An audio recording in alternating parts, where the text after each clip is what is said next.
को मशकूक बनाने का एक उनका बयान कहा जा सकता है? और क्या आप समझते हैं कि ये जो धांधली की शिकायत हैं जो पूरे मुल्क में इस वक्त सुनाई दी जा रही हैं, इनका हल इलेक्ट्रॉनिक वोटिंग मशीन ही है? क्या मुस्तकबिल में आप समझते हैं कि इस हवाले से जाना चाहिए कि आइंदा इलेक्शन जो है वो इलेक्ट्रॉनिक वोटिंग मशीन के ज़रिए हो? देखिए, इस पर मेरी एक राय तो हो सकती है, लेकिन मैं इस पर फैसला नहीं कर सकता। यही मेरी भी मौजबाना गुजारिश थी कि ये आने वाले पार्लियामान, ये बड़ी एक तजवीज़ है और बड़ी मुनासिब तजवीज़ है कि आप इलेक्ट्रॉनिक मशीन की तरफ, काउंट की तरफ जाएँ। उसमें कॉस्ट इफेक्टिवनेस आ जाती है, दूसरे सवालात आ जाते हैं। बदकिस्मती से अगर सियासी जमातें पार्लियामान के फ्लोर पे कानून साजी इसके तहत कंसेंसस के साथ नहीं करेंगे तो उसकी इम्प्लीमेंटेशन कैसे होगी?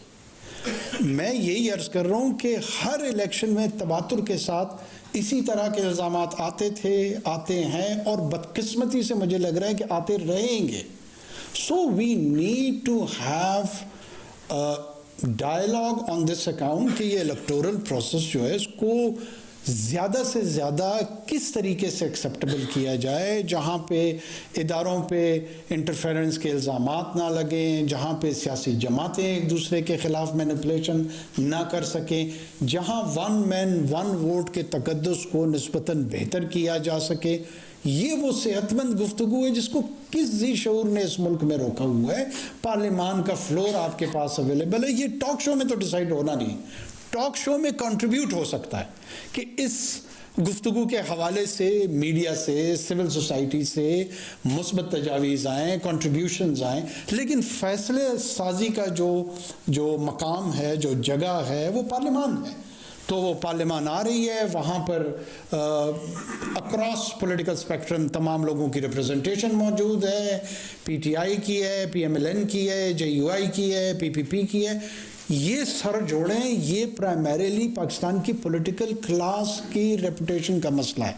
ये मेरी ज़ात की रेपुटेशन का मसला नहीं। शहर साहब मेरे लिए तारीख़ लिखना चाहते हैं, तारीख़ पूरी पॉलिटिकल क्लास की लिखी जा रही है।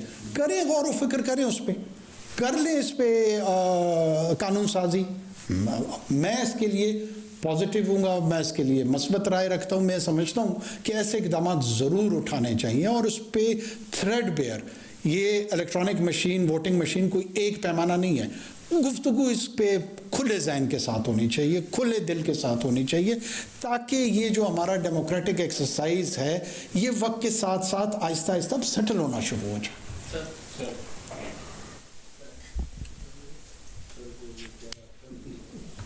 Hi, Said. Yeah, please go on.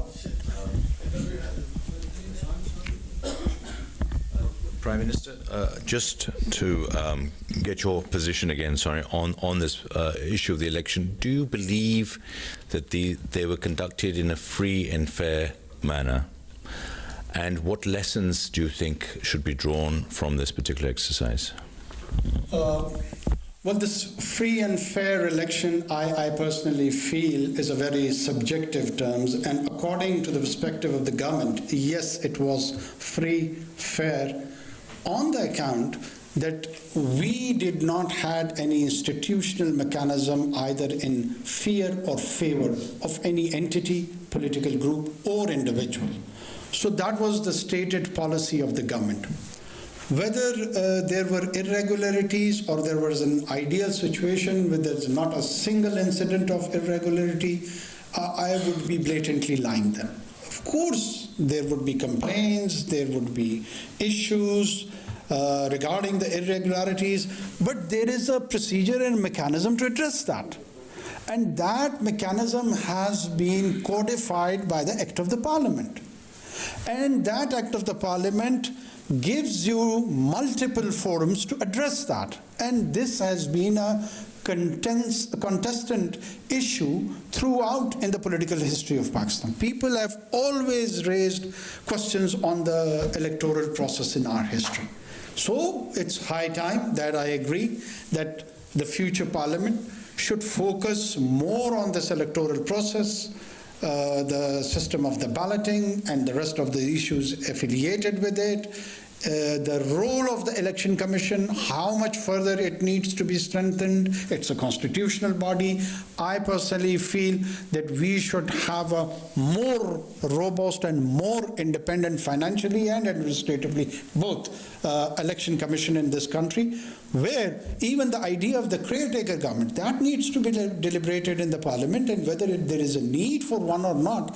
These all things is and are for the wisdom of the people, which would be reflected in the forthcoming parliament. Let them deliberate this and conclude and have a view on that. Yes, sir.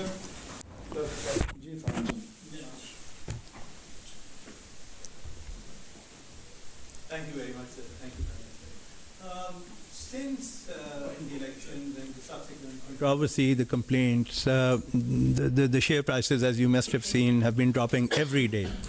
Across the business community, there's a great deal of nervousness and the belief, fairly widespread belief, that Pakistan is heading towards a prolonged period of political instability, bickering, growing internal divisions. What do you say to such people? And of course, the complaints are, on the face of it, seem to be more than what we've seen in after previous elections. We can discuss and argue on this for long, but I'm just narrating back, reflecting to my prior experiences with other elections. Thank you, sir. Let's say, first of all, the complaint, whether they are less in number or more in number, there is an available forum. There is an available forum, and the mechanism and the process has to be followed in letter and spirit. One.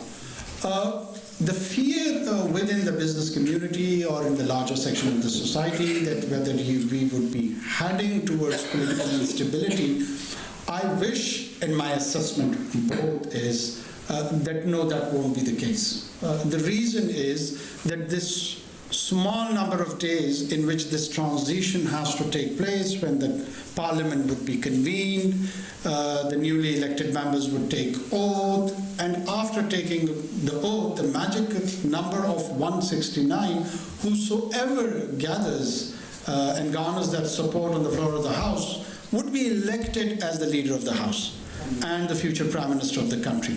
Once that question is settled, this particular uneasiness, I presume, would be addressed immediately, and it would send a very positive wave to the market, to the domestic audience, to the international audience, and a sense of settlement would start beginning from there.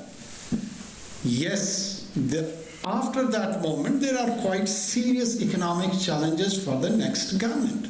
That is more important as a citizen, a concern for me, that how, as a nation of 240 million people, we would take on those challenges vis-a-vis our taxation, revenue generation, spending of the government, our international commitments for the repayments, and all those challenges.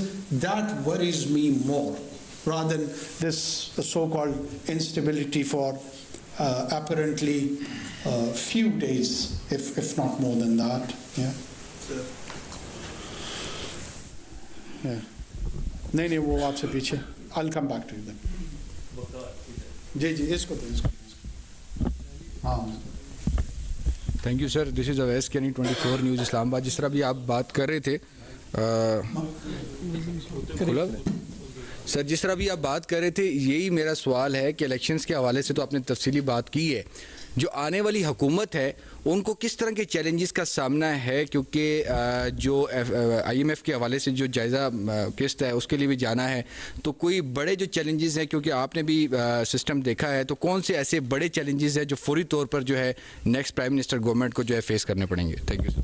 देखिए, immediately हमें IMF के साथ जो है ना एक programme पे बात करनी होगी. ये आने वाले हुकूमत का सबसे बड़ा मेरे ख्याल में एक चैलेंज होगा. पॉलिटिकल हीलिंग के हवाले से मेरे ख्याल में ब्रॉड बेस पे जो भी आने वाली हुकूमत हो, वो जिसकी भी बने, उनको हमारे जो इंटरनल डिविजन्स हैं, पॉलिटिकल डिविजन्स हैं फॉर इकोनॉमिक स्टेबिलिटी, उनको एड्रेस करने की ज़रूरत है. उनके लिए पॉलिटिकल अप्रोच की ज़रूरत है, एक पॉलिटिकल डायलॉग की ज़रूरत है. उनको चाहिए कि इस पे अपनी लीड रोल लें और उसमें अक्रॉस आपको लेजिस्लेशन में जो मुखालिफ या अपोजिशन में जो जमात या लोग होंगे उनकी ज़रूरत होगी। आप बहुत सारी ऐसी कवानीन की आपको ज़रूरत है कि वो आपको कंसेंसस या मेजॉरिटी के साथ, अगर कंसेंसस ना हो उसमें उनकी ज़रूरत दरपेश होगी। तो एक फंक्शनिंग सिस्टम की तरफ मेरे ख्याल में बढ़ना चाहिए, बढ़ना होगा। अगर नहीं करेंगे हम तमाम लोगों का नुकसान करेंगे, पूरे पाकिस्तान का नुकसान करेंगे, पूरे पाकिस्तानियों का नुकसान करेंगे। इसलिए अ स्टेप बैक, इलेक्शन हो गए, इट इज़ सेटल्ड, जिसने हुकूमत बनानी हो बना लेगा। फिर पार्लियामान का एक फ्लोर आपके पास है, उस पर जो जो अपने आपके अहदाफ हैं, सियासी हैं, महाशी हैं, उसी को सामने रख कर अगर हम आगे चलेंगे तो सबके हक़ में बेहतर होगा। Yes, I asked you.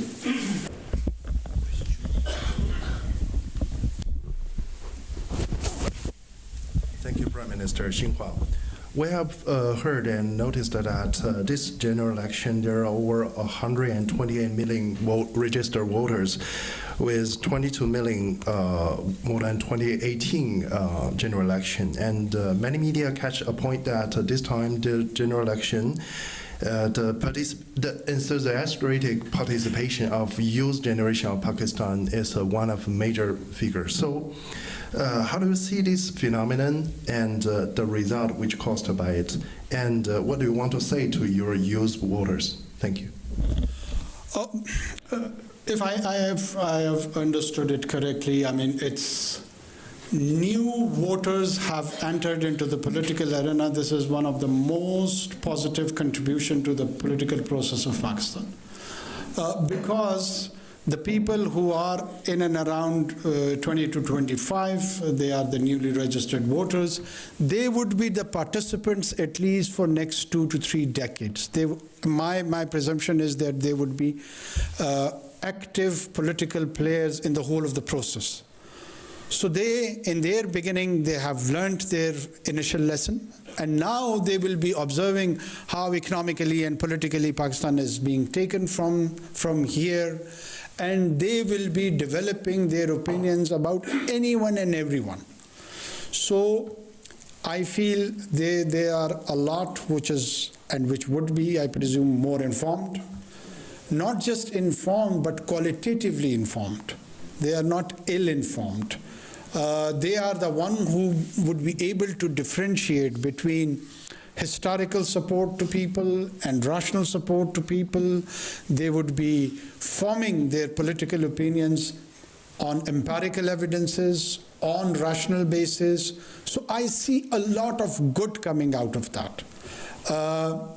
I wish this number increases, it grows, and it would enable and ensure the democratic continuity in this country and the performing democracy in this country, because these would be the voters who would not just participate and vote for their favorite candidates, but they would be also observant about their role, how they are performing in that democracy.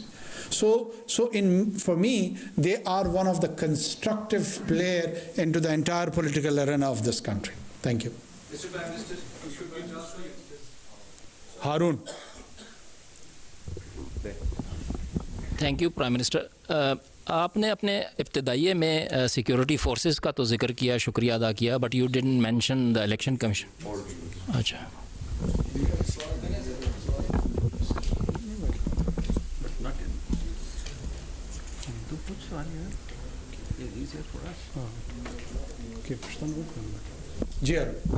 Ji thank you prime minister. अपने इब्तदाइये में आपने security forces का तो शुक्रिया अदा किया, लेकिन you didn't make a remark about the election commission's performance. How do you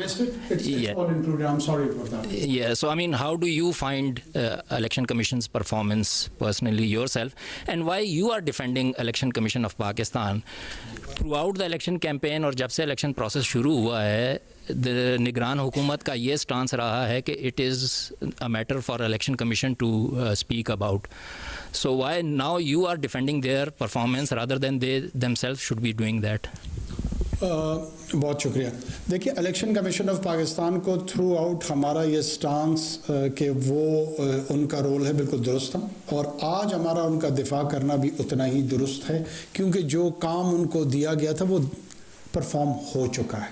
अब उसके आउटकम पे मैं कमेंट कर रहा हूँ कि वो दुरुस्त था, दुरुस्त नहीं था, कितना बेहतर था, कितना बेहतर नहीं था, वो गवर्नमेंट की लार्जर उसमें स्केल में एक एंटिटी है, एक कॉन्स्टिट्यूशनल बॉडी है।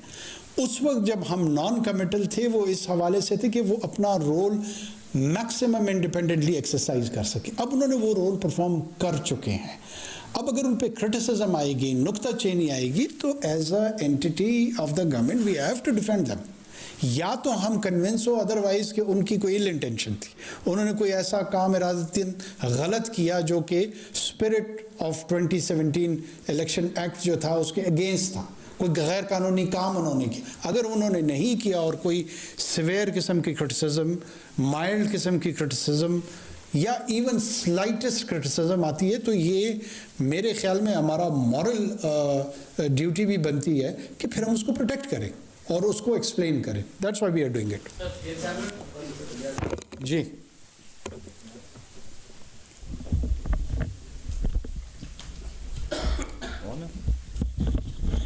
Thank you, Gibran Peshman, Reuters. I just want to change it up a bit. Just want to first confirm that you said with the new government needs to come in, they need to start talks for a new IMF program, or are you talking about the current one? You said new program, a new one. All right, just to clarify that. Secondly, you were the most empowered caretaker government in Pakistan's history, especially in terms of making economic decisions. I'd like to speak to you about a few of those decisions. First of all was the privatization push, which you guys have made a lot of progress. There was PIA, the restructuring plan. You already confirmed that the restructuring plan has been completed. It's come to you. I just want to take that a step further. Number one, have you discussed it with the IMF? There's been a few reports that they've said yes, but they've said no. What has their feedback been on that restructuring plan? How far, I mean, what update? Restructuring of FPR? Of PIA. PIA. Yeah. And making a new entity, and you know, you've already given those details, etc. on TV. Have you discussed that with the IMF? What has the response been? And do you have any buyers in mind? And do you have any people you're talking to already, you know, with this, since you've been wanting to move very fast on this? And you've said on record that we need to move fast on this. A question on that, and just a sub-question, that is it correct to assume that the talks with the IMF and the caretakers have stopped, now they will resume with the new government? Is that or the talks continuing with your setup right now? No, we are in continuation with the talks, and we are communicating with them. And by the way, we have got very good relations with IMF, the caretaker government, and they're appreciative that we achieved our tax targets and the rest. Yes, the new deal with them for the new program, that has to be done by the elected government, and that's let them take the lead on that. As far as the privatization is concerned, I think so we have structured it.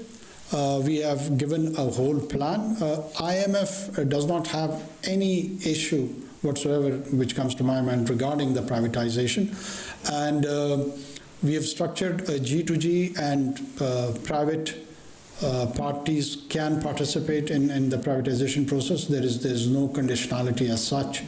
But yes, we have almost concluded. All the financial advisor has been appointed. They have given the assessments. The liabilities of the PIA has been parked into an entity. So we have done all the exercise which is needed. All the next government required that if they agree with this process and structure, they just to carry it forward and go for the execution. Or reverse. By execution, you mean talking to the parties? Well, execution means implementation. Implementation. It is on the stage of implementation, more or less. You know, the actual negotiation would begin, and they would identify a party to which they want to sell, whether it's government to government or a private entity. It would be for them to decide. But we have done the necessary bit: how to do it, when to do it. as far as the liabilities of the PI are concerned, they have been parked, and there are many details associated with that. Have you guys spoken to anyone yet? Well, it's there, so let me confine myself to this. Yeah. जी आज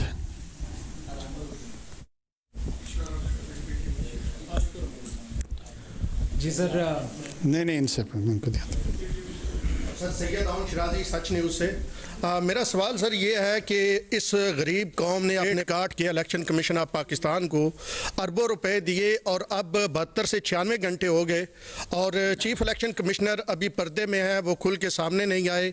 उन्हें ये responsibility लेनी चाहिए थी, उन्हें बताना चाहिए था क्या कि इस वक्त क्या सूरत हाल है। और दूसरा, गालबन शायद आपकी ये आखिरी प्रेस कॉन्फ्रेंस हो तो थोड़ा सा लाइटर नोट पे कि किस शख्सियत ने कितना अरसा पहले आपको बताया था कि आप केयरटेकर प्राइम मिनिस्टर बनने वाले।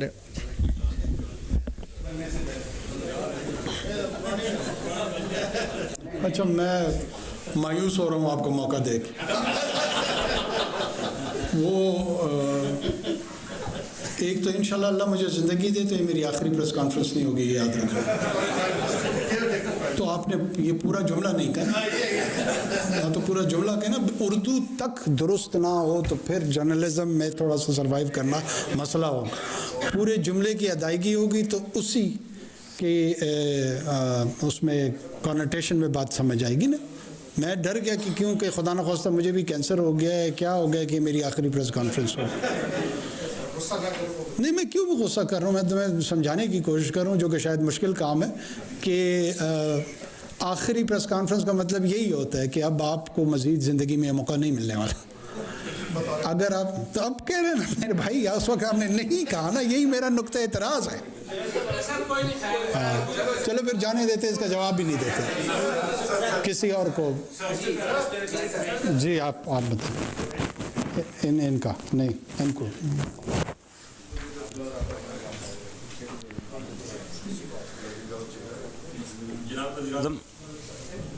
जी बोलो।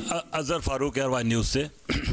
सर, ये इलेक्शन तो हो गया, हुकूमत भी अब तश्कील पा जाएगी, लेकिन इस इलेक्शन से एक तसव्वुर ये उभरा है कि नफ़रत और तकसीम जो है वो मज़ीद बढ़ी है। उससे छुटकारा कैसे हासिल होगा, क्योंकि इस मुल्क के लिए, मुल्क की मैशत के लिए ये बहुत ज़रूरी है। बहुत शुक्रिया। ये देखिए, मेरे ख्याल में आपने बड़ी पर्टिनेंट बात की है।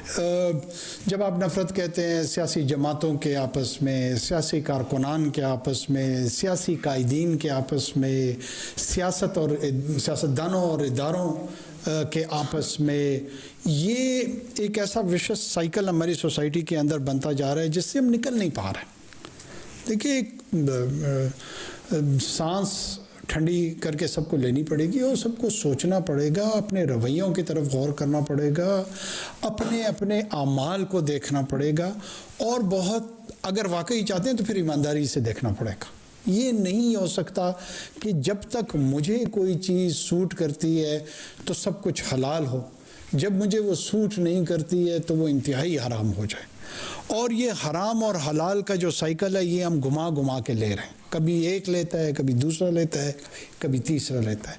और ये हलाल मैं तो बार बार कह चुका हूँ, दोबारा कह रहा हूँ, उसी वक्त होगा जब सिविलियन इदारे परफॉर्म करेंगे।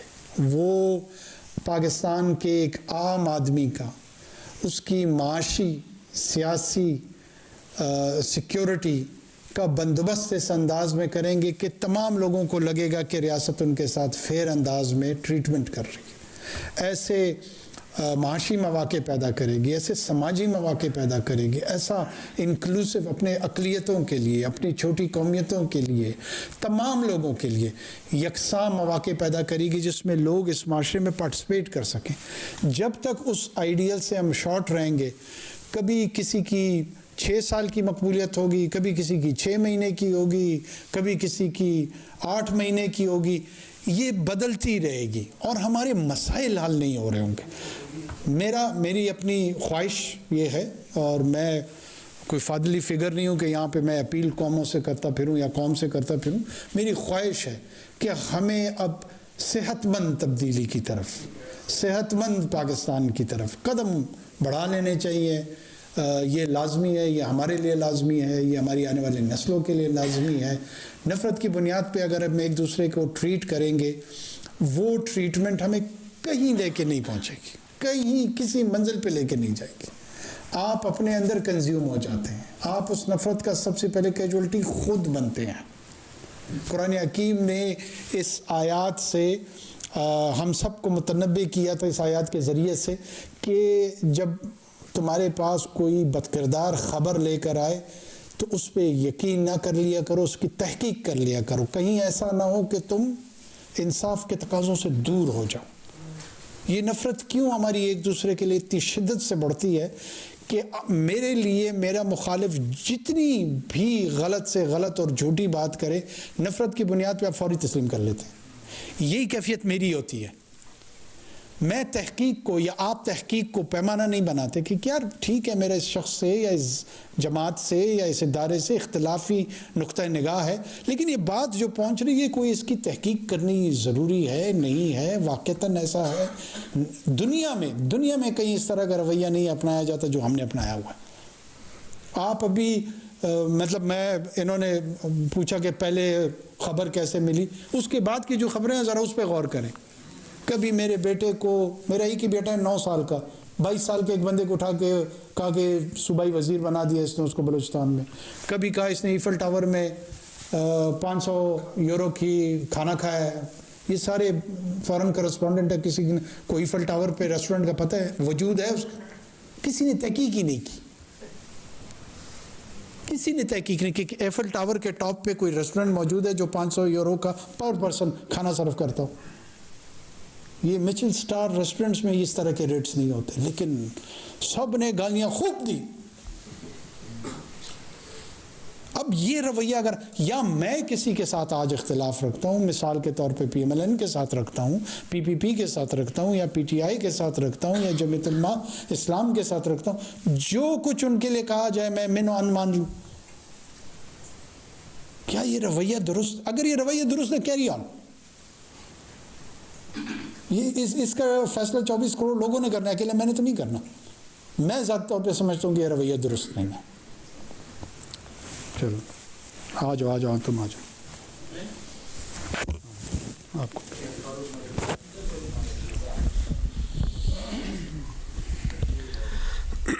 ये आखिरी 2-3 क्वेश्चन है जी। अयाज आपके पास आ रहे हैं और फिर आपके पास आते हैं। प्राइम मिनिस्टर साहब, बिलाशुबा भारी जिम्मेदारियां थीं आपके ऊपर इलेक्शन करवाने के हवाले से, और एक टीम वर्क था जिसमें इलेक्शन कमीशन भी था, वजारत दाखिला भी थे, आप सब ने जो आपको फ़र्ज़ सौंपा गया था बेहतरीन अंदाज में। लेकिन आप देखें कि जिस तरह की सूरत हाल बनी है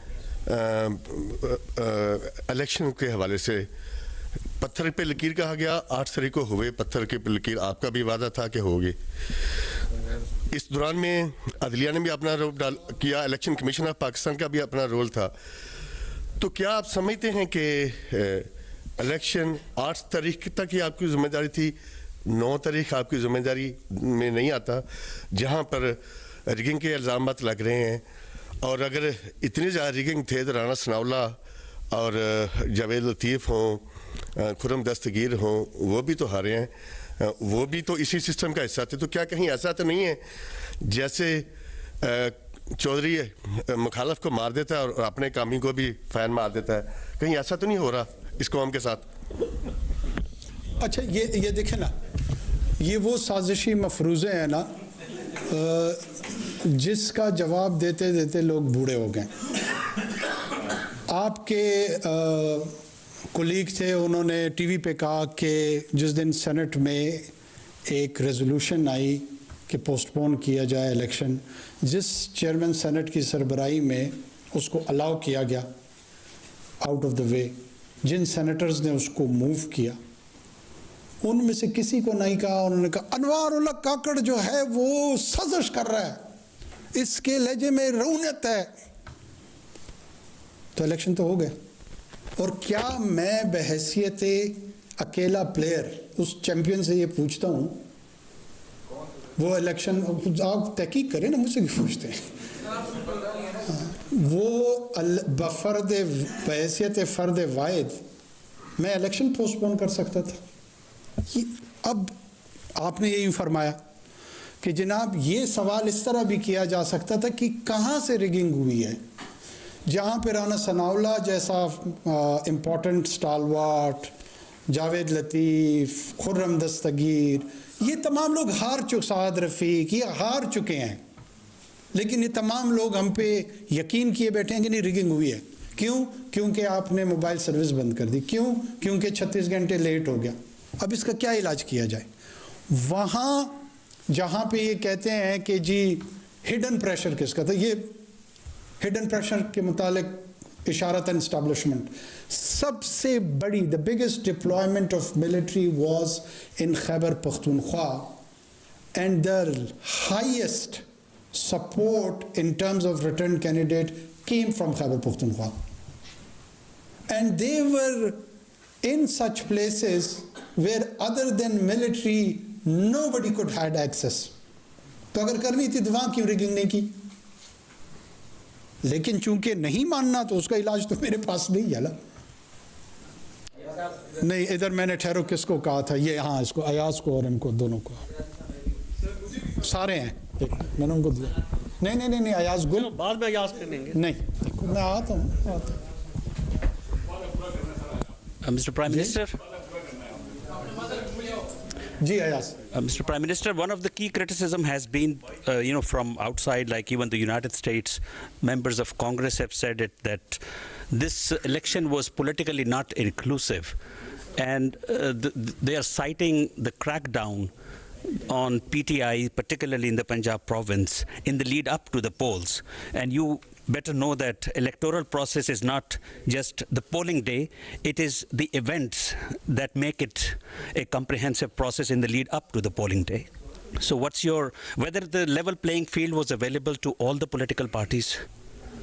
When you say US Congress, you mean that was the resolution passed by US Congress, or a member of US Congress, or an individual? I said members of US Congress. Members or member? Members. Members of the US Congress. Well, you know that we have got a huge diaspora across North Atlantic, Europe and everywhere. And some of them have got quite active role in their domestic politics also. And they have got their own inclination towards the domestic politics here in country also. So at times it is quite easy even for you to go and settle there and participate in the local fundraising and other activities, and you'll be able to influence one, two, few member of US Congress. It's not that big a deal, to be honest.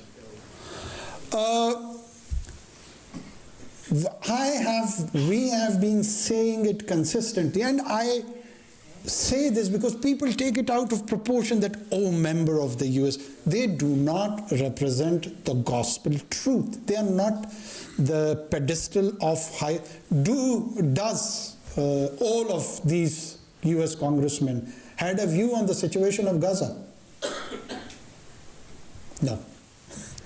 But they had a view on the non-availability of level playing field in Pakistan's 2024 elections. So there are more important moral questions for the US Congress to respond and answer and focus, rather than commenting blatantly in a sweeping manner on our domestic issues. So I do not take the view of a US congressman as a gospel truth. Yes, they may have a weight or they may not have a weight. They're just opinions, nominal opinions like yours and mine. It is not the representation of the view of the US government. There are a couple of individuals, they can have their views. Level playing field was of course available as a process to everyone and all the participants. If it was not available, that how come you have a largest group in National Assembly which is being supported by PTI? I mean, they are the single largest group, and still we are being accused that we managed the rigging. We did all. Or if it is a condition by anyone or by everyone that until and unless they don't have the 366 numbers in the parliament, all as returned candidate for PTI, then we would call it a free and fair election. That I can't help. That I can't help.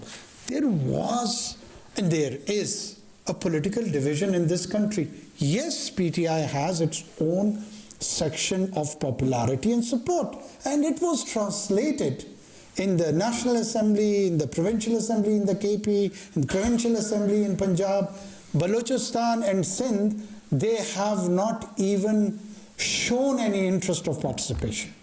So there was none over there. If they had been that active in these two provinces, probably they would might be getting more better results. But their more focus was on Punjab and KP, and they have the results which they could have not even dreamt few years back. No one has stopped them.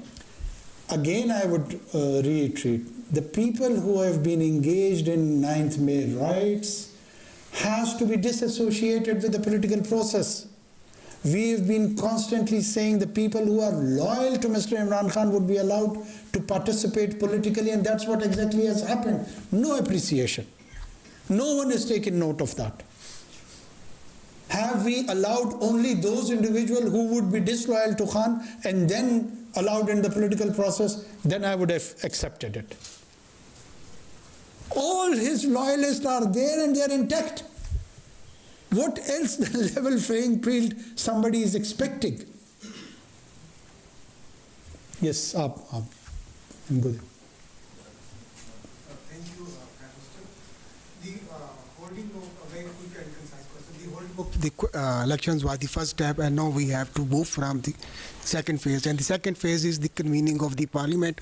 And I understand the election commission will be notifying the detailed and final, the results this week. So what is in your mind? What do you think when the first session of the National Assembly is going to be convened, and when do you think the new government will be taking the charge? Now this would be the domain of the parliament. The current speaker who's holding the chair, he will convene after the notification of the returned candidates, and the president would call a session and he would ask the members to take oath, and then they will elect a new speaker, deputy speaker, and then leader of the house. So our role is not there.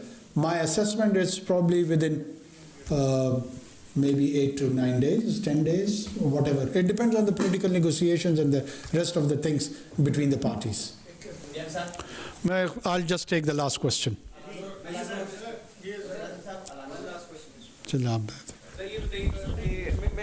Mr. Prime Minister, it's my turn. आपस में तो बनते नहीं हो बाकी. Mr. Prime Minister, ये बताइएगा कि इसको कहा था. मुझे कहा है.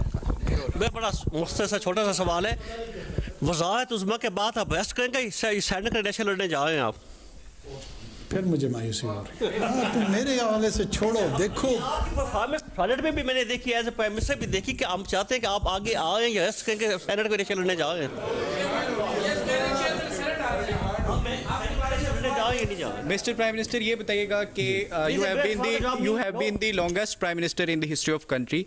ये बताइएगा कि आप पर्सनली ये एक अनयूजुअल चीज़ है. आप कैसे देखते हैं, क्या वजूहात बनी कि आप लॉन्गेस्ट इंटरिम प्राइम मिनिस्टर बने, और जमहूरियत के लिए और जो इंतकाली इक़्तिदार है उसके लिए आप इसको एज अ पॉजिटिव देखते हैं या नेगेटिव देखते हैं? देखें, हमारी मरतबा सिचुएशन ऐसे बनी कि उसमें डिलिमिटेशंस होनी थी, उसके लिए कुछ वक्त दरकार था, और वो यहाँ पे ये मैंने कहा ना कि ये सियासी मफरूज़े और सियासी कॉन्स्पिरेसी थ्योरीज चलाई गई कि जी इनको 4 साल के लिए लाया गया, इनको 5 साल के लिए लाया गया, और अब कोई भी इन जमहूरी अक़दार के लिए पशेमानी का पब्लिकली इजहार नहीं करेगा कि यार मेरी असेसमेंट गलत हो गई, मेरी ख़बर गलत हो गई, वो जो इनके सो कॉल्ड ज़राए से ये चलाते हैं वो ज़रिए गलत हो गए, लेकिन तर्ज़ कोहन की तरह बात पे अड़े रहेंगे. ये वो अलमिया और वो मसला है जो हमारा माशरती मसला बनता जा रहा है कि हम अगर गड्ढे में फंसे हुए हैं तो उसको खोदते जा रहे हैं, कोई बाहर से उसको देख के निकलने की कोशिश नहीं कर रहा, और हर एक का अपना अपना घड़ा है. मेरा अपना घड़ा है, सदर पाकिस्तान का अपना घड़ा है, PMLN का अपना गड़ा है, PTI का अपना गड़ा है, जमीयत उलमा का अपना गड़ा है, इदारों का अपना, हर एक अपने अपने गड़े में फंसा हुआ है। अपने गड़े से बाहर निकल के भी देखने की ज़रूरत है, कुछ ऑब्जेक्टिव रियलिटीज़ के साथ भी देखने की ज़रूरत है। आप अब इस वक्त देख लें कि दोनों तरफ एक्सट्रीम व्यूज़ रखे हुए हैं लोगों ने, और वो कहते हैं अगर तुमने ये नहीं माना तो अबू जहल से बदतर आपको करार दे देते हैं, और अगर दूसरी तरफ जाएंगे तो भी इसी तरह के अलकाबाद आपको दिए जाते हैं। तो इस रवैयों से दूर रहना चाहिए थोड़ा सा। इस्लामाबाद में निगरान वज़ीर आज़म अनवर काकर प्रेस कॉन्फ्रेंस कर रहे थे और उनका कहना था कि इलेक्टोरल प्रोसेस को आगे बढ़ना चाहिए, और अगर इरेगुलरिटीज़ हुई हैं तो फिर ये अब पार्लियामेंट का काम है आने वाली कि वो नक़ाइस को दूर करे। में साबिक़ के मैंने मोहसिन दावड़ पर फायरिंग हुआ, स्ट्रीट फायरिंग, वो मतलब इंतखाबी जो नताइज थे उसकी ताख़ीर के हवाले से एहतजाज कर रहे थे।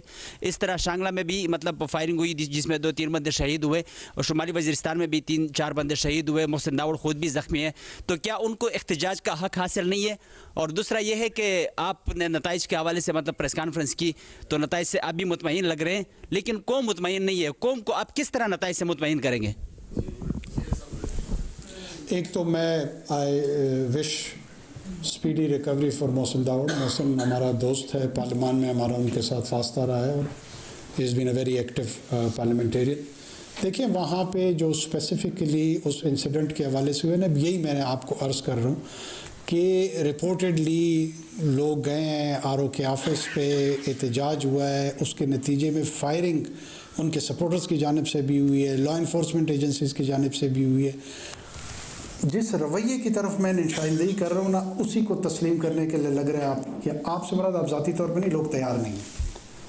क्या 50 क्लाशनकोफों के साथ, जत्ताबरदारों के साथ RO के ऑफिस पहुँच के ये वेस्टमिनिस्टर मॉडल ऑफ डेमोक्रेसी जाए ना, वो BBC की करस्पॉन्डेंट है, उनसे पूछें कि 500 क्लाशनकोफों के साथ टोनी ब्लेयर और विलियम हेग और डेविड विलिबेंड ये जाकर इलेक्शन में कोई मुजाहरा कर सकते हैं?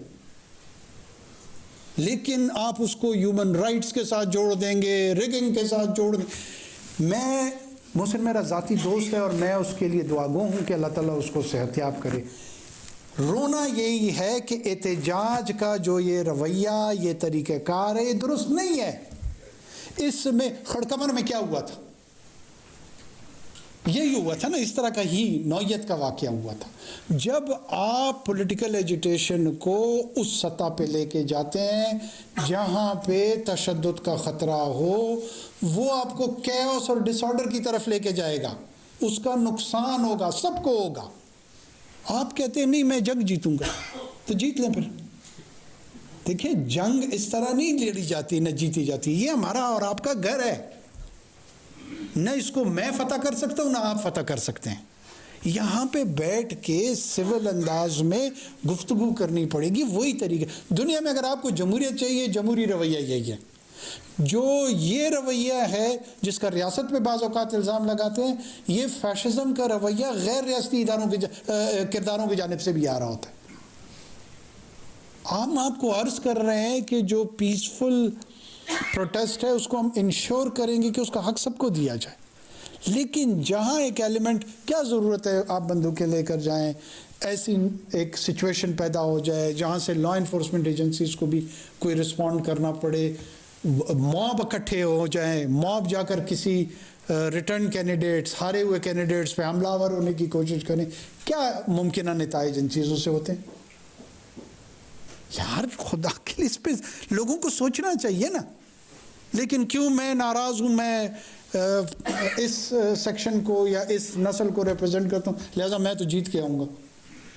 आप पाकिस्तान को जीतने दें, पाकिस्तान जीतेगा इंशाल्लाह। आपको भी मौका मिलेगा, मुझे भी मौका मिला है, किसी और को भी मिलेगा। ये साइकिल है, ये साइकिल है। इस साइकिल के उसूल तय कर लें।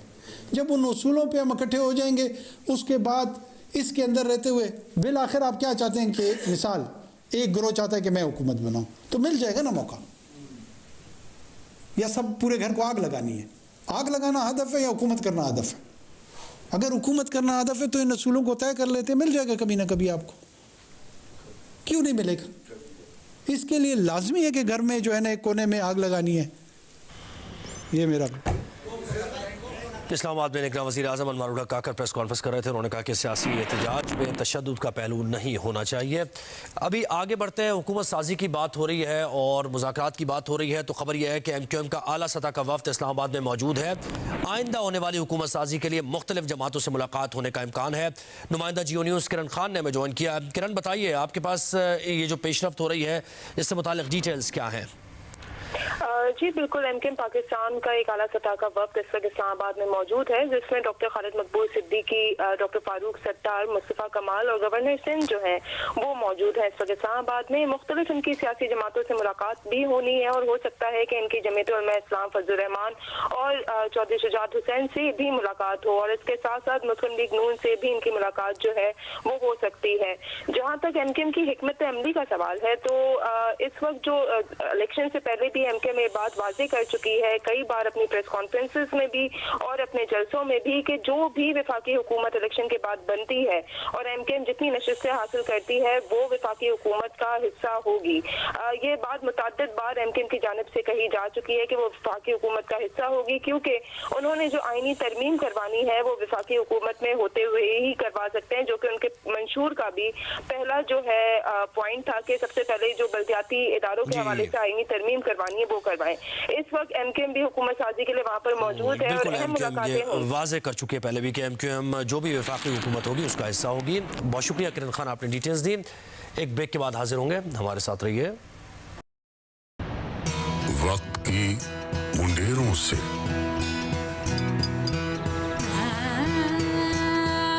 गुर्बतों ने ढाका है,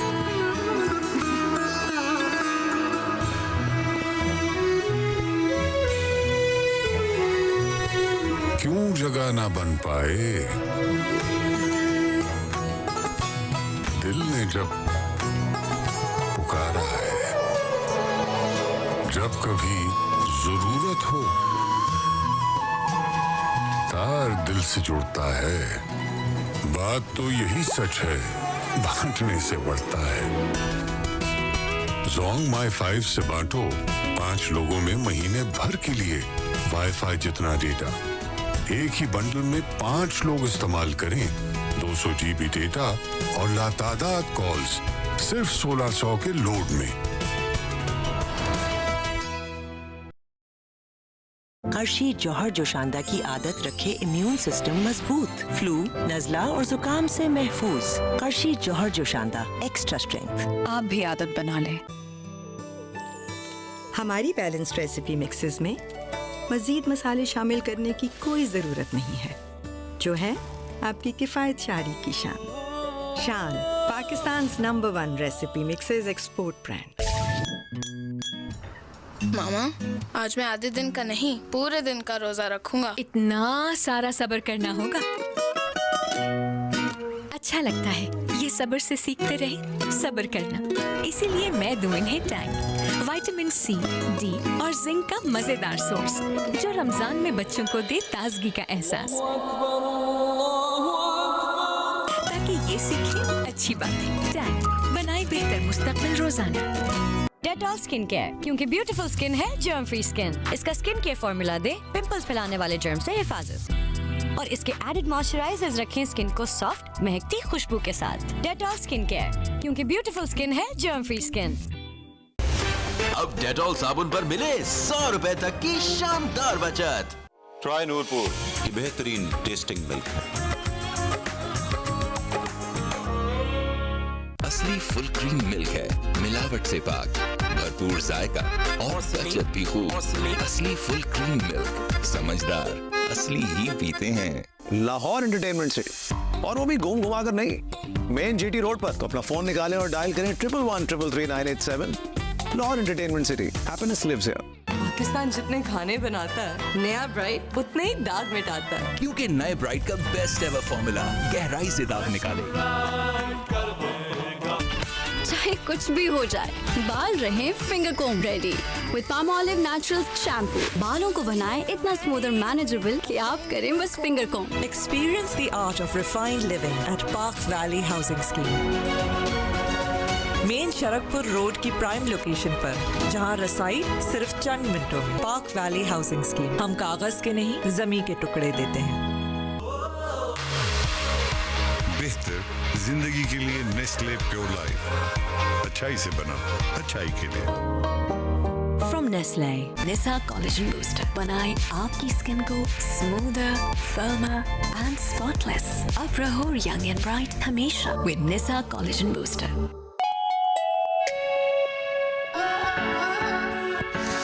पहली बार विटामिन सी और ग्लिसरीन के साथ नया लक्स, जो दिल को निखारे, नमी दे और दे चांद सा रोशन चेहरा। Lux face of the year Maya Ali. Thank you lux, पर ये अवार्ड सिर्फ मेरा नहीं, ये है इन सभी खूबसूरत चेहरों का जिनकी रोशनी से दुनिया रोशन है। लक्स, हमारा बेस्ट सोप, दे चांद सा रोशन चेहरा। राबिया का बेस्ट फ्रेंड, उसका कैमरा। वाव! और कितना खींचोगी? अम्मी, दुनिया को पाकिस्तान की अलग तस्वीर दिखानी है, उसकी खूबसूरती की। जब तक दिखाऊंगी नहीं, रुकूंगी नहीं। मैं इसके ख्वाबों के बीच किसी को नहीं आने दूंगी, जरासीम को भी नहीं। इसीलिए लाइफ बॉय। बड़े ख्वाबों को दें लाइफ बॉय की बड़ी हिफाजत, जो दे जरासीम से 100% यकीनी हिफाजत।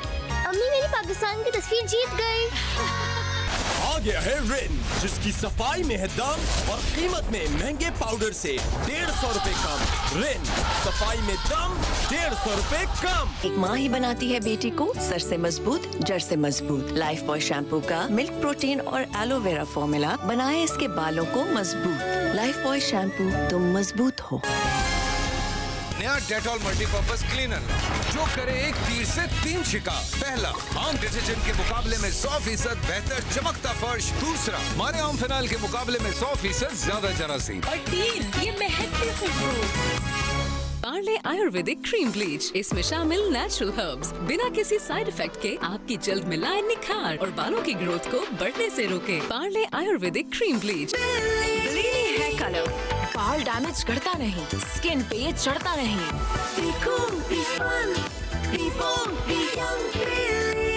ब्लीनी है कलर, हर रंग में लगो यंग। जहाँ समंदर मौज में होते हैं, जहाँ मीठी बोलियां बोली जाती हैं, वहीं बनता है कमर चाय का खूबसूरत पाकिस्तान। कैनन का इटालियन डिजाइन्ड हॉब जो चले ऑटो इग्निशन नॉब से, क्योंकि कैनन होम अप्लायंसेस मिलकर बनाए हम सबका ड्रीम किचन। प्राइम स्टील का 40 और 60 ग्रेड का सरिया जो जमीन की गहराई से बुलंदियों तक बनाए इमारतों को महफूज। Prime steel, Sheikhupura. Ajuba Beauty Cream का new magical formula, be new aura white for ultimate fairness. अब जाओ ग्लो से भी आगे with new Ajuba Beauty Cream।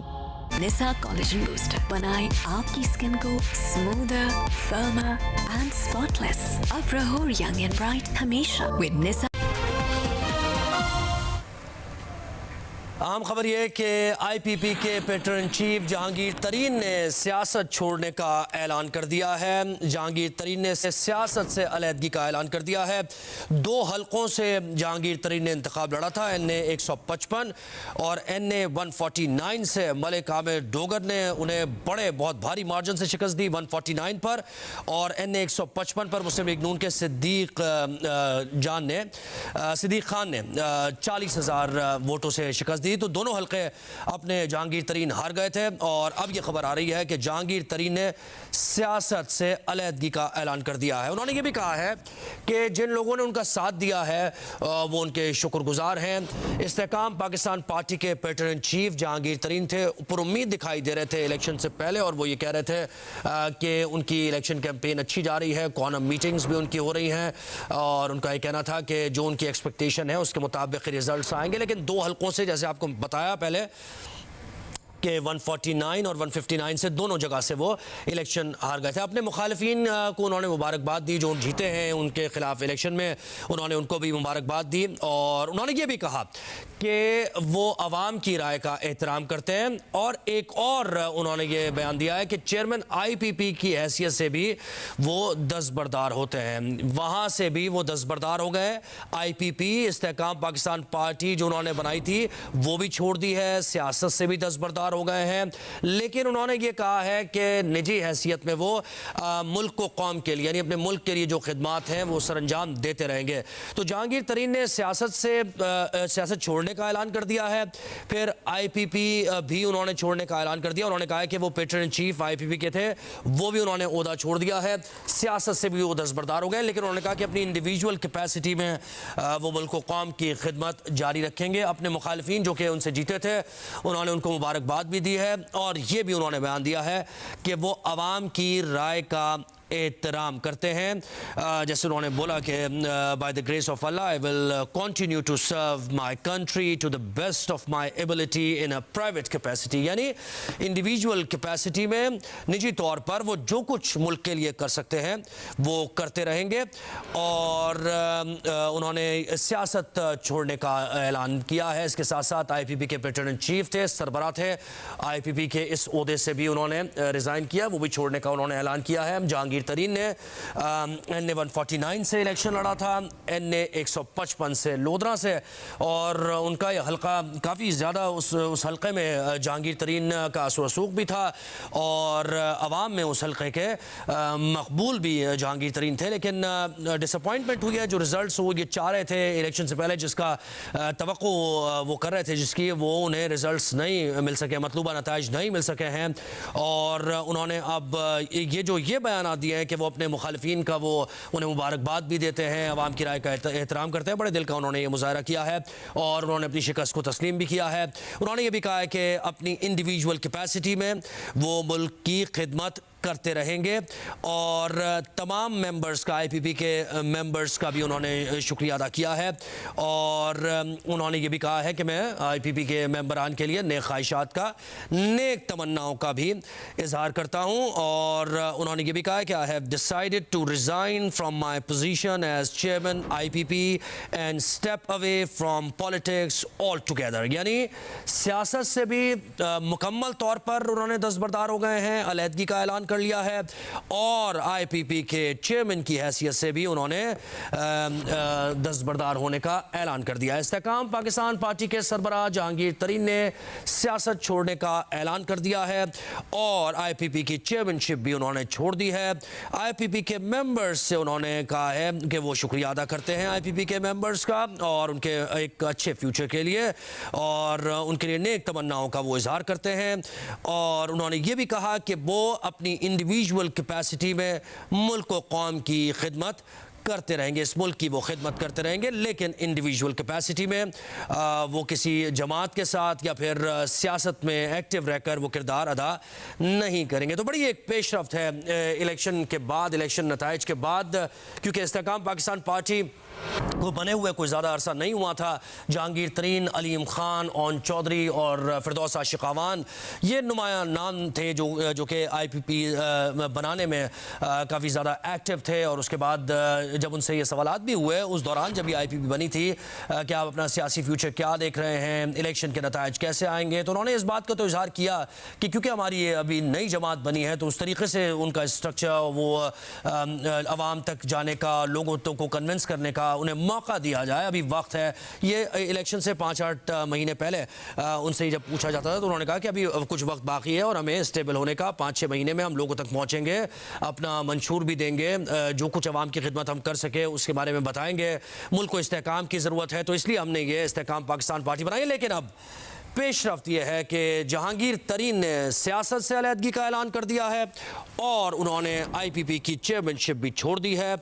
उन्होंने कहा है कि वो अपनी प्राइवेट कैपेसिटी में मुल्क को सर्व करते रहेंगे और वो ये भी उन्होंने इस ख्वाहिश का इजहार किया है, इस तमन्ना का इजहार किया है कि may the next few years see Pakistan prosper, यानी पाकिस्तान को प्रॉस्पर होते वो इन आइंदा आने वाले सालों में देखना चाहते हैं। तो ये थी एक बड़ी पेशरफ्त। इससे मुताल्लिक भी और हुकूमत साजी से मुताल्लिक भी आपको अपडेट करते रहेंगे। यहाँ हेडलाइंस का वक्त हुआ है।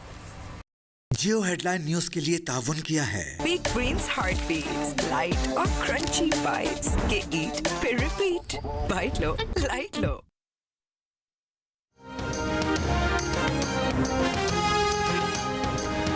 निगरान वज़ीर आज़म अनवर काकर कहते हैं कि मीडिया ने इंतखाबी नताइज नशर करने में जल्दबाजी की। पहले 2.5 घंटे में ही ये तासुर बना दिया गया कि धांधली हो गई है। पुरअमन एहतजाज सबका हक है, मगर तोड़ फोड़ करने वालों से निपटा जाएगा।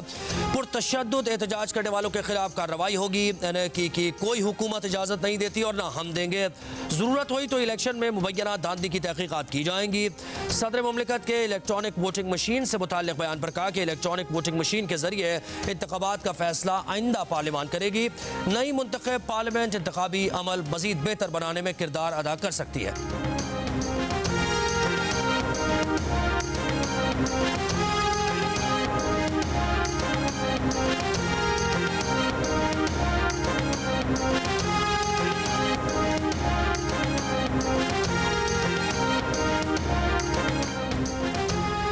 मरकज में हुकूमत साजी के लिए नून लीग और पीपल्स पार्टी पावर शेयरिंग फार्मूले पर आगे बांटने लगी। जराए ने बताया है कि मुजव्वज़ा फार्मूले के मुताबिक नंबर्स के लिहाज से ज्यादा बड़ी पार्टी का वजीर आजम पहले 3 साल के लिए बनेगा। दूसरे मरहले में दूसरे नंबर वाली पार्टी का वजीर आजम 2 साल के लिए बनाया जाएगा। नून लीग की शराकत इख्तदार की पेशकश पर पीपल्स पार्टी की मरकजी मजलिस आमला आज गौर करेगी।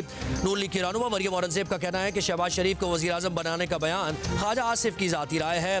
वजीर आजम के उम्मीदवार का नाम अभी तय नहीं हुआ है। इत्तेहादियों और सियासी मुशावरत के नतीजे में नाम मुत्तफ़िक़ा तौर पर तय किया जाएगा। ख्वाजा आसिफ का बयान सियाक़ व सबाक़ से हटकर पेश किया जा रहा है।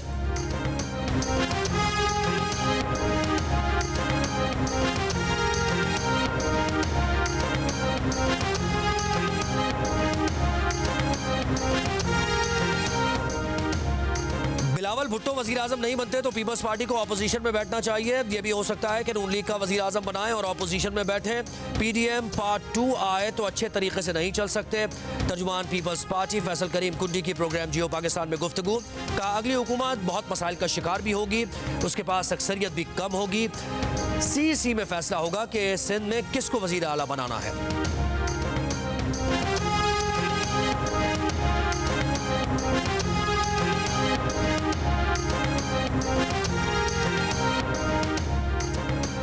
नून लीग के अता तारण का नून लीग को पंजाब असम्बली में सादा अक्सरियत हासिल होने का दावा का। पंजाब असम्बली के मजीद 6 आज़ाद 9 मुंतखब अरकान आज नून लीग में शामिल होंगे। सियासी नाबालिगों ने सिर्फ 25% नताइज पर कामयाबी का ऐलान कर दिया था। धांधली करना होती तो साद रफीक, राना सनाउल्लाह और रुहेल असगर को शिकस्त न होती। इलेक्शन कमीशन और अदालतों में सबूतों के बगैर दरखास्तें दायर की जा रही हैं।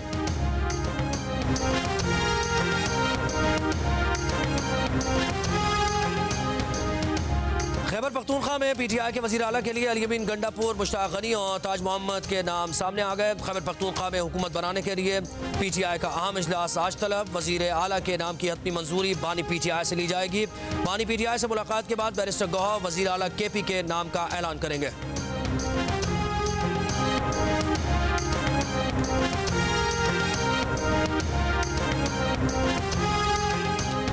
इंतखाबी नताइज के खिलाफ सिंध, बलोचिस्तान और खैबर पख्तूनख्वा के मुख्तलिफ शहरों में एहतजाज आज भी जारी। बलोचिस्तान में धरनों के बायस चौथे रोज भी बैन सूबाई शाहराहें 20 से ज़ायद मकामात पर ब्लॉक। बलोचिस्तान को पंजाब, सिंध, KP समेत अफगानिस्तान और ईरान से मिलाने वाली तमाम शाहराहें बंद। चमन कोयटा सेक्शन 2 ट्रेन की आमदोरफ्त भी मअतल। कोयटा में सियासी जमातों का DRO के दफ्तर के सामने धरना। चमन, ज़ियारत, गवादर, कल्लात, नसीराबाद, नोशकी में दीगर इलाकों में भी एहतजाजी धरने। सिंध में सक्कर, हैदराबाद, कनकोट, नौशेर और फिरोज समेत मुतादिद मकामात पर एहतजाजी धरने। पेशावर में इंतखाबी नताइज के खिलाफ मोटरवे टोल प्लाजा के करीब एहतजाज, सड़क एक तरफ से बंद कर दी गई। शिमाली वजीरिस्तान में मीरान शाह, हमजोनी और दरपखेल में तीसरे रोज भी एहतजाज, रोड ब्लॉक, ट्रैफिक मुतासर।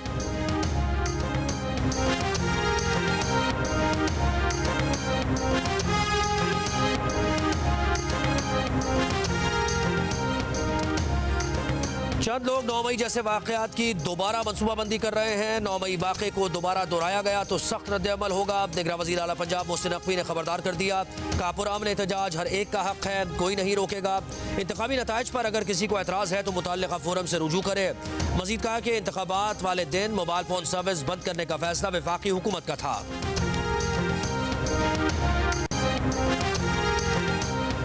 सिंध हाई कोर्ट का कराची की 30 से ज्यादा नशिस्तों के नताइज के खिलाफ दरखास्तों पर इलेक्शन कमीशन और विफाक को नोटिस। Chief justice Sindh high court ने रिमार्क्स दिए कि कल तक जवाब दें आपने क्या कार्रवाई की। अगर फॉर्म 45 और फॉर्म 47 में तजाद है तो इसका जायजा लें। अदालत की दरखास्त गुजारों को दरखास्त और फॉर्म 45 इलेक्शन कमीशन को भेजने की हिदायत। इलेक्शन कमीशन के वकील से मुकालमे में कहा कोई हुक्म जारी नहीं कर रहे, आप स्मार्ट बनने की कोशिश मत कीजिएगा। अगर स्मार्ट बनने की कोशिश करेंगे तो नताइज के लिए भी तैयार रहिएगा।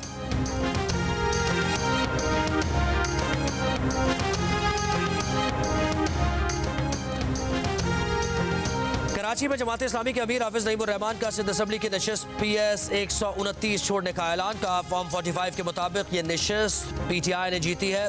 खैरात की सीट का लॉलीपॉप नहीं चाहिए। हाफिज नईम को जवाब देते हुए MQM पाकिस्तान के मुस्तफा कमाल ने कहा हाफिज नईमुर रहमान सीट जीते ही नहीं हैं, उन्होंने अपनी इज्जत बचाई है। इस तरह शोर मचा रहे हैं जैसे पूरे पाकिस्तान में जीते हों।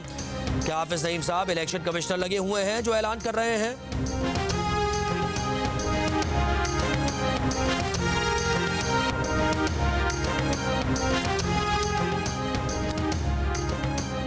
इंटर बोर्ड कराची में 11वीं जमात के तलबा की अक्सरियत के फेल होने पर फैक्ट फाइंडिंग कमेटी की रिपोर्ट तैयार। रिपोर्ट के मुताबिक तलबा की अक्सरियत के साथ नताइज में नाइंसाफी हुई। असातिज़ा ने कॉपीज चेक करने में सख्त मार्किंग की। जहां ज्यादा नंबर देने की गुंजाइश मौजूद थी वहां कम नंबर्स दिए गए। कई तलबा ऐसे थे जिन्हें अच्छे ग्रेड दिए जा सकते थे जो नहीं दिए गए। कमेटी की तलबा को ग्रेस मार्क्स देने की सिफारिश।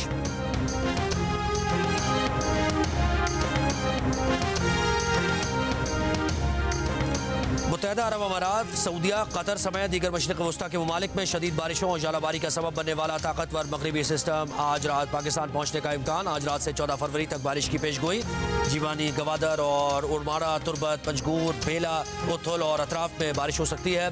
सिस्टम की बोहिरा अरब में मौजूदगी से कराची में मतला अबर आलूद रहने और आज से 14 फरवरी तक बूंदाबांदी और हल्की बारिश का इम्कान।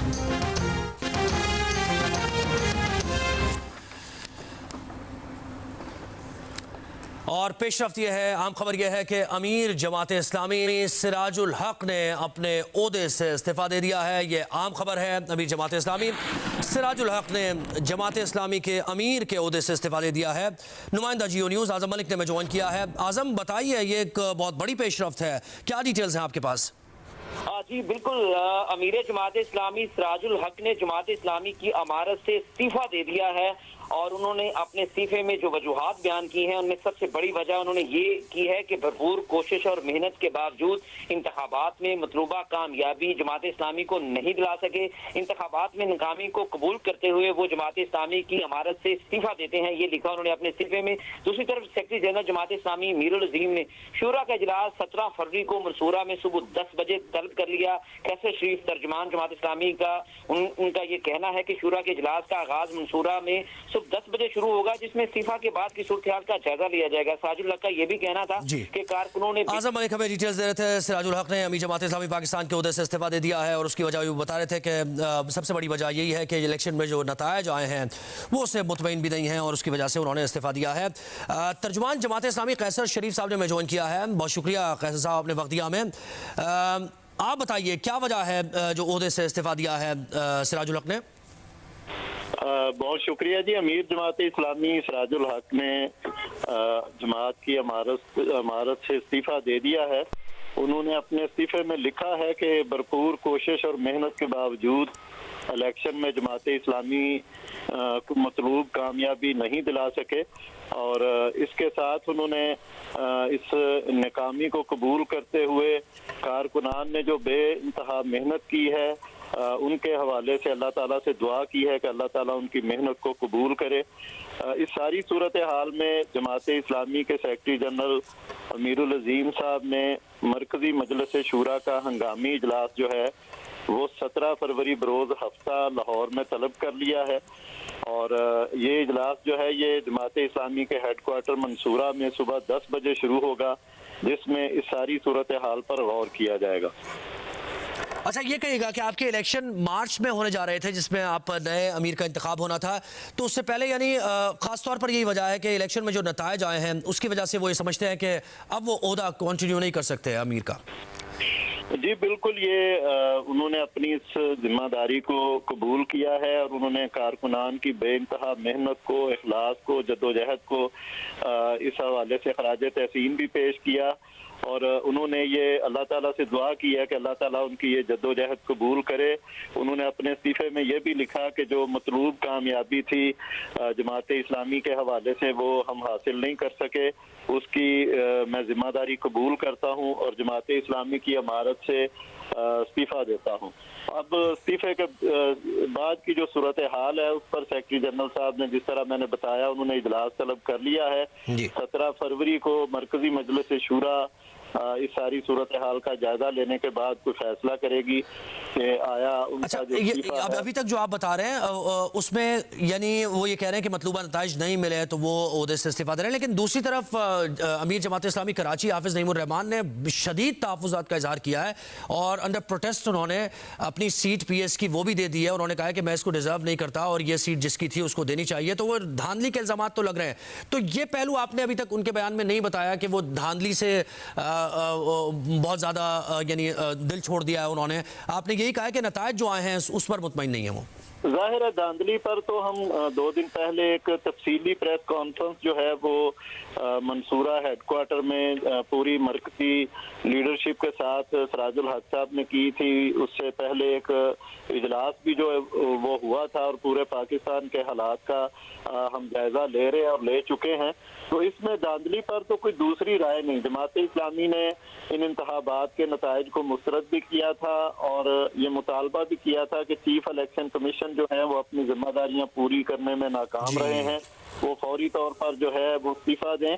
और जहां तक कराची की आपने बात की, हाफिज नईमुर्रहमान साहब ने आज वो जो सूबाई असम्बली की सीट थी उसको वापस किया है। मैं ये समझता हूँ कि ये एक दिलेराना और इंसाफ पर मबनी फैसला है और आज अमीर जमात इस्लामी सराजुल हक जो हैं वो कराची पहुंचे हैं और कराची की आवाम के साथ वो उस एहतजाज में शामिल भी होंगे और कराची में जो जमात इस्लामी का मैंडेट चुराया गया है, हम इंशाल्लाह जमात इस्लामी को दिए गए वोटों की मुकम्मल हिफाजत करेंगे और अपने हक के लिए इंशाल्लाह। तो ये सारी सूरत हाल जिसकी वजह से उन्होंने फैसला किया है। तर्जुमान जमात इस्लामी कैसर शरीफ साहब हमारे साथ है और सारी सूरत हाल से मुताल्लिक़ कहा करते हैं। मरकजी मजलिस शूरा का इजलास होगा 17 फरवरी को और उसमें नए अमीर का इंतखाब किया जाएगा। एक और पेशरफ्त बिल्कुल सिमिलर पेशरफ्त है, उसमें वजूहात कुछ भी हों, लेकिन IPP के जो सरबराह हैं जहांगीर तरीन, उन्होंने न सिर्फ जमात के सरबराह होने की हैसियत से दस्तबरदारी का इजहार किया है और उन्होंने ऐलान कर दिया है, बल्कि उन्होंने सियासत ही छोड़ने का ऐलान कर दिया है। लेकिन उन्होंने कहा है कि वो अपनी इंडिविजुअल कैपेसिटी में मुल्क की खिदमत करते रहेंगे। जहांगीर तरीन, जैसे कि पहले भी हमने आपको बताया कि NA 149 में मलिक आबिद डोगर से हारे थे और काफ़ी बड़ी मार्जिन, काफ़ी बड़ी लीड से वो हारे थे। 1 लाख के करीब वोट से जिस मार्जिन से वो हारे थे। और NA 155 सिद्दीक खान जो कि PMLN के उम्मीदवार थे, उनके मुकाबले में जहांगीर तरीन खड़े हुए थे और वहाँ से भी तकरीबन 40,000 की लीड थी मुस्लिम लीग नून के कैंडिडेट की। तो दोनों हल्कों से जहांगीर तरीन शिकस्त खा गए थे। अब आज ये पेशरफ्त हुई है कि जहांगीर तरीन ने IPP के पेटर इन चीफ की हैसियत से भी वो दस्तबरदार हुए हैं और उन्होंने सियासत भी छोड़ने का ऐलान कर दिया है और उन्होंने नेक ख्वाहिशात, नेक तमन्नाओं का इजहार किया है IPP के जो दीगर मेंबर्स हैं उनके लिए। और उन्होंने ये भी कहा है कि जो मेरे मुकाबले में जीते हैं उम्मीदवार, मेरे मुखालिफ उम्मीदवार हैं, तो उनके लिए भी उन्होंने उनको कॉन्ग्रेचुलेट किया है और नेक तमन्नाओं का इजहार उनके लिए भी किया है। उन्होंने पाकिस्तान के प्रॉस्पर होने की भी दुआ की है। उन्होंने कहा कि आइंदा आने वाले सालों में पाकिस्तान प्रॉस्पर करेगा इंशाल्लाह। लेकिन वो सियासत से दस्तबरदार हो गए हैं, सियासत छोड़ने का ऐलान उन्होंने कर दिया है। इस्तेकाम पाकिस्तान पार्टी के सरबराह की हैसियत से भी अब वो मजीद कंटिन्यू नहीं करेंगे और वहाँ से भी वो दस्तबरदार हो गए हैं। इस्तेकाम पाकिस्तान पार्टी जो कि इलेक्शन से कुछ ही महीने पहले उसका क़याम अमल में लाया गया था और उसमें पाकिस्तान तहरीक इंसाफ के जो मुतादिद लोग थे उसमें से शामिल हुए थे और उन्होंने ऐलान किया था प्रेस कॉन्फ्रेंस के ज़रिए। इस्तेकाम पाकिस्तान पार्टी के दीगर रहनुमाओं की तरफ से भी ये क्लेम किया जा रहा था कि जो उनका शेयर है, जो जमात उनकी अभी बनी है, लेकिन उसके हिसाब से कोई बड़ा तो उनकी तवक्कुआत नहीं थी कि कोई बहुत ज़्यादा सीटें वो निकाल लेंगे और पंजाब में हर हल्के पर वो उम्मीदवार खड़ा करेंगे। लेकिन उनकी उम्मीद यही थी, उनकी ख्वाहिश यही थी कि जितने भी हल्के होंगे जहाँ पर वो अपना कैंडिडेट PS के हल्के हों या फिर वो नेशनल असेंबली के हल्के हों, जहाँ भी वो कैंडिडेट अपने खड़े करेंगे वहाँ से उनकी उम्मीद यही थी कि वो जीतेंगे। लेकिन वो जो तवक्कुआत उनकी थी उसके मुताबिक रिजल्ट्स उन्हें नहीं मिल सके हैं और अब ये पेशरफ्त हुई है कि जहांगीर तरीन ने सियासत और IPP की चेयरमैनशिप से भी दस्तबरदारी का ऐलान कर दिया है। अमीर जमात इस्लामी सिराजुल हक ने भी अपने ओहदे से इस्तीफा दे दिया है। तो ये बड़ी बड़ी पेशरफ्त सामने आ रही है, इससे मुताल्लिक आपको अपडेट करते रहेंगे। एक ब्रेक लेते हैं, हमारे साथ रहिए। वक्त की मुंडेरों से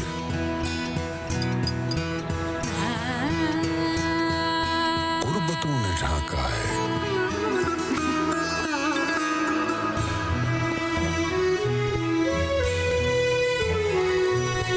क्यों जगह ना बन पाए दिल ने जब पुकारा है। जब कभी जरूरत हो तार दिल से जुड़ता है। बात तो यही सच है, बांटने से बढ़ता है। जोंग माई 5 से बांटो 5 लोगों में महीने भर के लिए वाईफाई जितना डेटा। एक ही बंडल में 5 लोग इस्तेमाल करें 200 GB डेटा और लातादाद कॉल्स सिर्फ 1600 के लोड में।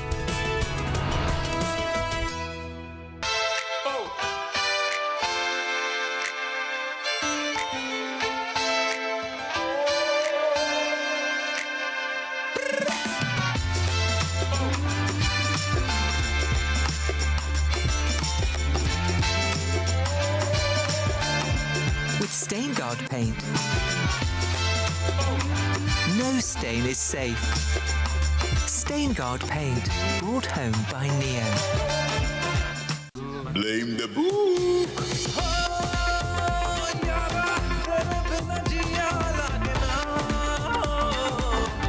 Crispy, salty, and light.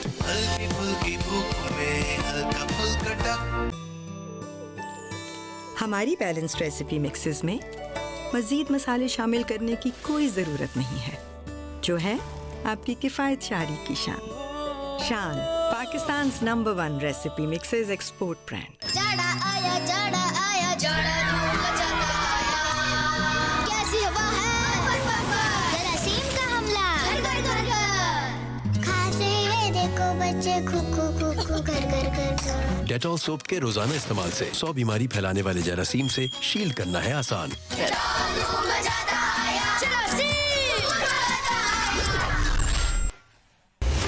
अब डेटॉल साबुन पर मिले 100 रुपए तक की शानदार बचत। नीम और टी ट्री ऑयल का डुअल एक्शन पिंपल्स हटाए और स्किन को एक्सफोलिएट करे, leaving the skin perfectly smooth. Golden pearl active neem face wash. Love your skin.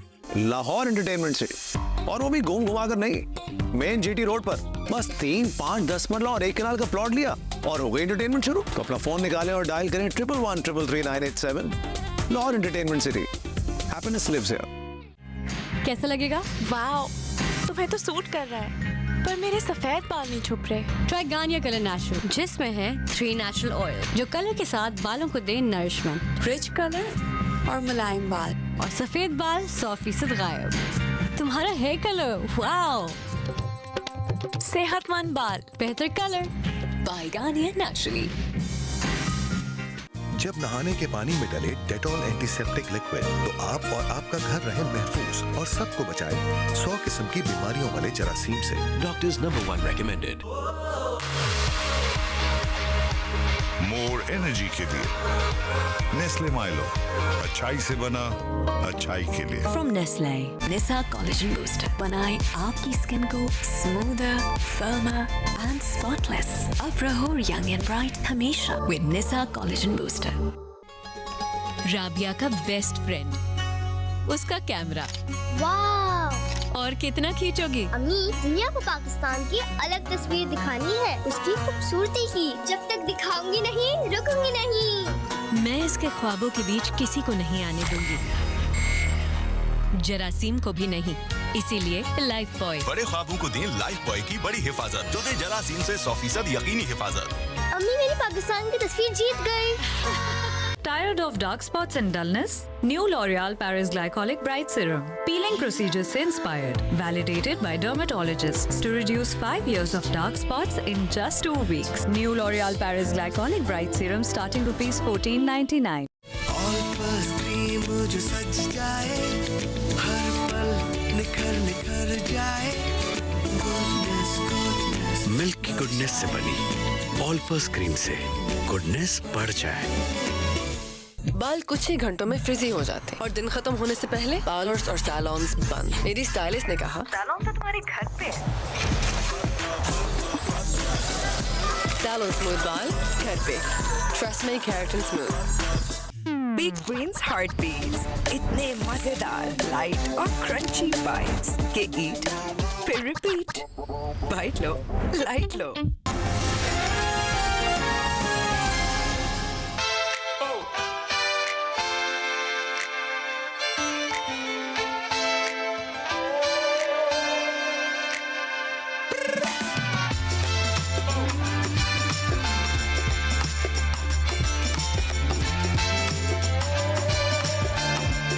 Stain Guard paint.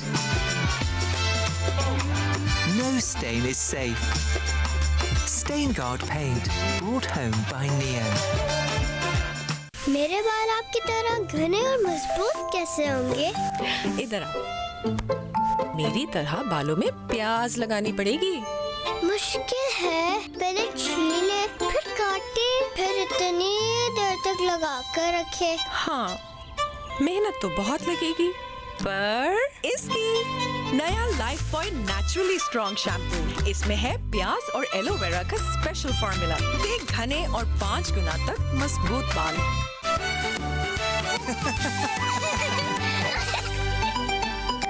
सिर्फ 10 minute? Okay, I will be ready. Golden pearl urgent facial. 10 minute में लो parlour जैसे facial का glow. Golden pearl urgent facial, love your skin.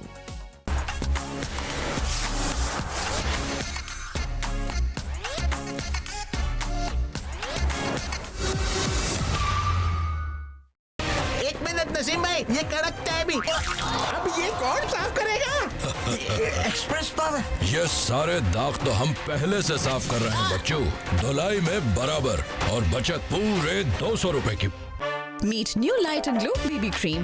Hydrates, skin को brighten and even tone करे, oil absorb करे, shrinks pores और दे full coverage makeup look all day. Light and glow BB cream. 100% dandruff free, मजबूत बालों के लिए। I use Hello Hair Anti Dandruff Shampoo, tea tree और mint oil से dandruff खत्म, itch removed, बाल moisturized और scalp refreshed, right ingredients, right treatment, 100%। तो करें dandruff का software update with Hello Hair Anti Dandruff Shampoo, dandruff 0%, confidence 100%। Crispy, salty and light। हल्की फुल्की भूख में हल्का फुल्का टक। लाहौर एंटरटेनमेंट सिटी, और वो भी घूम घुमा कर नहीं, मेन जीटी रोड पर। बस 3, 5, 10 मरला और 1 कनाल का प्लॉट लिया और हो गई एंटरटेनमेंट शुरू। तो अपना फोन निकालें और डायल करें 1113333987। Lahore entertainment city, happiness lives here. छोटी मोटी चोटों में छुपते हैं बड़े जरासीम। डेटॉल रखे आपके अपनों को महफूज और सबको बचाए 100 किस्म की बीमारियों वाले जरासीम से। Doctors number 1 recommended. ये लो कोलगेट मैक्स फ्रेश। इसके मिंटी कूलिंग क्रिस्टल्स तुम्हें रिफ्रेश कर देंगे। डोंट वरी अबाउट बीटाकल, ये है एक नयापन। Colgate max fresh. Golden Pearl White Beauty Cream with added super active serum, glutathione, alpha-arbutin और niacinamide से skin extra bright. Golden Pearl White Beauty Cream, love your skin. Perfect mood का perfect solution. हिलाल bake time, चाय का perfect match. ये लो Colgate max fresh. इसके Minty cooling crystals तुम्हें refresh कर देंगे। डोंट वरी अबाउट बीटाकल, ये है एक नयापन। Colgate max fresh. Golden Pearl 4X Skin Serum. Glutathione reduces hyperpigmentation. Hyaluronic acid hydrates and replumps the skin. Golden Pearl 4X Skin Serum.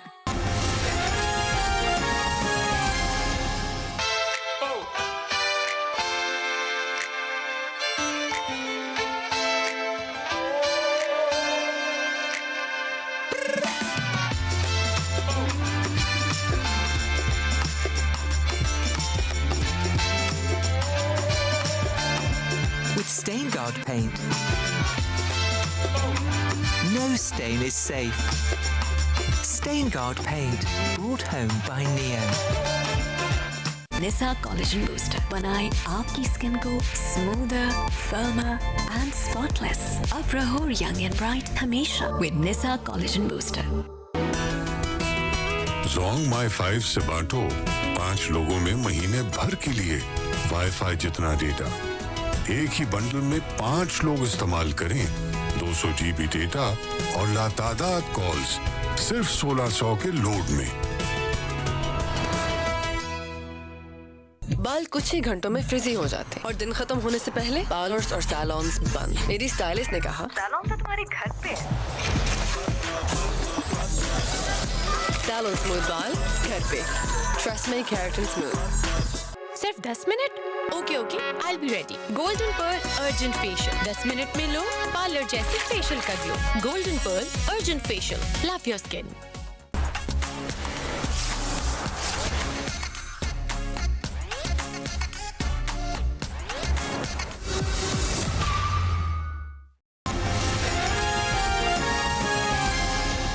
GeoNews half-hourly clock is brought to you by दे आपको fair and clear skin पाले 24 के gold green beauty cream. And पहले से साफ कर रहे हैं बच्चों, धुलाई में बराबर और बचत पूरे 200 रुपए की।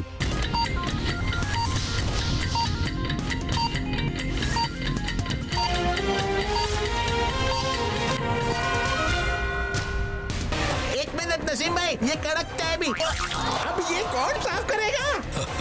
Express power. ये सारे दाग तो हम पहले से साफ कर रहे हैं बच्चों, धुलाई में बराबर और बचत पूरे 200 रुपए की। GeoNews updates are brought to you by इस उम्र में अली के लिए सेरेलैक भी बहुत जरूरी है, क्योंकि अली की नशोनुमा पे नो समझौता।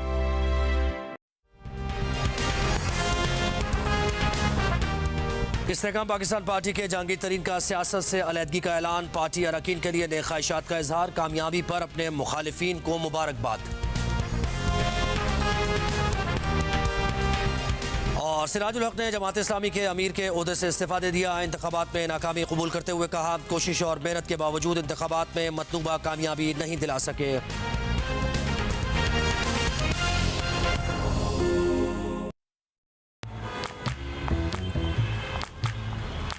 ओह नो, सो डल। ये शीशा गंदा है क्या? हया, शीशा गंदा नहीं, पोल्यूशन से फेस डल हो गया है। इसके लिए पॉन्ड्स का चारकोल वाला face wash. Pond's beauty top face wash, इसका एक्टिवेटेड चारकोल फॉर्मूला पोल्यूशन को खींच निकाले। Extra deep clean, extra clear glow. Pond's beauty top face wash. Meet new light and glow BB cream. Hydrates, skin को brighten and even tone करे, oil absorb करे, shrinks pores for the full coverage makeup look all day. Light and glow BB cream.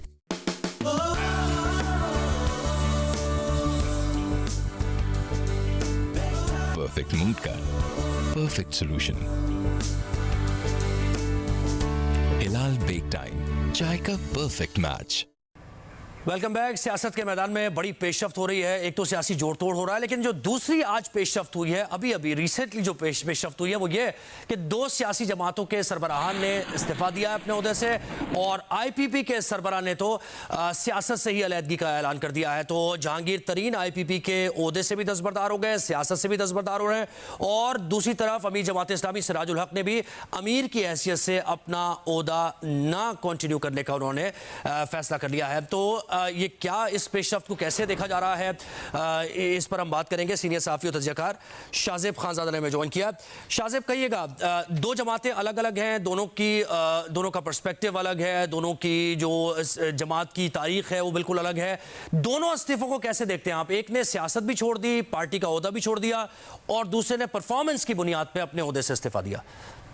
देखिए जी, ज़ाहिर सिराजुल हक साहब का जहाँ तक किरदार है, तो जमात इस्लामी ने कोशिश ज़रूर की है कि उनका एक टर्न अराउंड हो, और सिराजुल हक साहब के टाइम में भी कोशिश की, मगर वो टर्न अराउंड हुआ नहीं है, ना ही खैबर पख्तूनख्वा में हुआ और ना ही हमें वो टर्न अराउंड नजर आया नेशनल असेंबली में। जमात इस्लामी ने जो एक ही टर्न अराउंड किया है या एक ही बाउंस बैक किया है वो कराची के बल्दियाती इंतखाबात में किया था, और जाहिर उसका भी क्रेडिट हाफिज नईम साहब को जाता है जिस तरीके से उन्होंने एक पार्टी को अपनी को टर्न अराउंड किया। जहां तक तो ये एक फेलियर था जिसकी वजह से जाहिर नजर आया कि उन्होंने इस्तीफा दिया है। मगर जहां तक जहांगीर तरीन साहब का ताल्लुक है, तरीन साहब की कोई नजरियाती जमात तो थी नहीं। पहले वो तहरीक इंसाफ में जरूर थे, मगर उसके बाद हमें नजर आया कि उनका तहरीक इंसाफ के साथ भी फॉल आउट हुआ। पहले वो बैलेंसिंग एक्ट का शिकार हुए, जिसका अब जनरल बाजवा भी खुद जिक्र करते हैं कि वो बैलेंसिंग एक्ट कैसे हुआ कि जो चीफ जस्टिस थे उस वक्त के साकिब निसार वो अगर इमरान खान को सादी को अमीन करार देने को तैयार थे, तो बैलेंसिंग एक्ट में क्योंकि नवाज शरीफ साहब को डिस्क्वालीफाई किया जा चुका था तो वो किसी न किसी एक की कुर्बानी देना चाहते थे, और वो कुर्बानी फिर जहांगीर तरीन साहब की हुई और वो ताहयात नाअहल हुए। उसके बाद इमरान खान साहब की गवर्नमेंट आई, उन्होंने बहुत कुछ किया। ज़ाहिर एटीएम थे इमरान खान साहब की, उनके लिए जहाज प्रोवाइड करना, उनका हेलीकॉप्टर इस्तेमाल होना, उनके पैसों का इस्तेमाल होना, ये सब हुआ। जिस तरीके से सलीम खान साहब का हुआ वैसे जहांगीर तरीन साहब का भी हुआ, मगर फॉल आउट हो गया। और उसके बाद जो ये पहले पीटीआई को छोड़कर हमने देखा कि बहुत सारे रहनुमा थे पीटीआई की गवर्नमेंट छोड़ने में और तोड़ने में जिन्होंने किरदार अदा किया। जिस वक्त पीटीआई की गवर्नमेंट थी 2022 में, उसमें जहांगीर तरीन साहब पेश थे। फिर आईपीपी का प्लेटफॉर्म बनाना भी कोई नजरियाती जमात तो थी नहीं, ये तो एक ऐसी जमात थी जो तहरीक इंसाफ को तोड़ने के लिए बनाई गई। और उसके बाद जाहिर जो लोग थे वो मिले इसमें और उन्होंने एक जमात बनाई। 2018 के इलेक्शन में 2 ही लोग जीते हैं और उनके भी में भी जो ओन चौधरी साहब उनके जीतने पर सवाल उठ रहा था। जहांगीर तरीन साहब अपनी दोनों सीटें हार गए तो कोई गुंजाइश बन नहीं रही थी उनके लिए अपनी सियासत को कंटिन्यू करने की। जी अच्छा, अमीर जमात इस्लामी का तो वैसे ये देखा नहीं जाता कि परफॉर्मेंस की बुनियाद पर उन्होंने एक मिसाल कायम कर दी इस सिराजुल हक ने, लेकिन आईपीपी की अगर हम बात करें, इससे पहले आपने देखा कि नून लीग से काफ लीग निकली तो काफ़ी कंटिन्यू कर गई, फिर भी कुछ साल निकाल लिए और कुछ सीट्स भी निकाली उस इलेक्शन में भी 2002 के बाद। लेकिन आईपीपी तो बहुत, आप क्या देख रहे हैं, पैटर्न इन चीफ का ही इस्तीफा दे देना, फिर सियासत से भी दस्तबरदारी, कैसे परसीव करेंगे लोग इसे?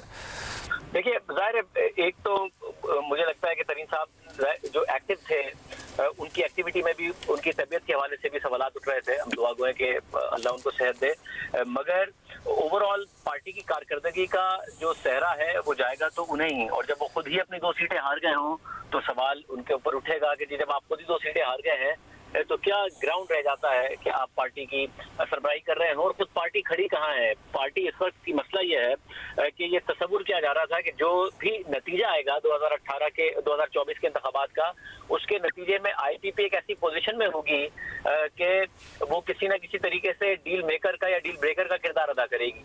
मगर अब तो सूरत हाल ये है कि एमकेएम 17 सीटें ले गई है, मगर वो भी डील ब्रेकर या डील मेकर नहीं हो सकती है। इस वक्त पीपल्स पार्टी और नून लीग दोनों मिलकर फैसला कर सकते हैं कि उन्होंने हुकूमत बनानी है। अगर पीपल्स पार्टी आजाद उम्मीदवारों के साथ मिल जाए तो तहरीक इंसाफ के आजाद उम्मीदवार फैसला कर सकते हैं। तो इस वक्त जो डील मेकर है वो पीपल्स पार्टी है और कोई दूसरी जमात है नहीं। तो आईपीपी के लिए क्या जहांगीर तरीन